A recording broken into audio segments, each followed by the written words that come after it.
ফ্রান্সের বিখ্যাত surgeon doctor Morris Bucaille. Doctor Morris Bucaille ছিলেন মমি স্পেশালিস্ট, ফ্রান্সের বিখ্যাত সার্জন। 1980 সালে মক্কা শহরে একটা এডুকেশন কনফারেন্স হয়েছিল। সেখানে কনফারেন্সে যোগদান করে আরব অনেক শায়েখদের সাথে তিনি পরিচিত হয়েছেন। সেখানে তিনি শুনেছেন আরব শায়েখরা চ্যালেঞ্জ করে বলেছে কোরআনে কোনো ভুল নাই। আল্লাহ চ্যালেঞ্জ দিয়েছে, পারলে ভুল বের করে দেখাও।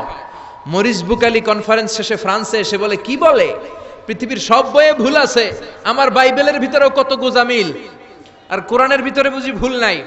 আমি ফ্রান্সের বিখ্যাত সার্জন ডক্টর মরিস বুকাইলি কোরআনের ভুল ধরে ছাড়ব। কিন্তু ভুল ধরার জন্য খুলে দেখে কোরআন আরবি ভাষায় লেখা। কোন ভাষায়? কথা বলেন, আরো জোরে বলেন। আরবি ভাষায়। সে তো আরবি বুঝে না। ফোন করলো সৌদি আরবের এক প্রফেসরকে যে আমি প্রত্যেক সামারে 2 মাসের ছুটি পাই, প্রতি বছর আমি 2 মাস এসে আরবি শিখতে চাই। সৌদি শায়েখ ভাবছে কোরআন বোঝার জন্য, আসলে বোঝার জন্য না। শিখতে চায় কেন? জোরে বলেন। ভুল ধরার জন্য। 5 বছর সে সৌদি আরবে এসে তার ছুটির সময়টা সে সৌদি আরবে কাটিয়ে 5 বছরে আরবি ভাষা শিখেছে।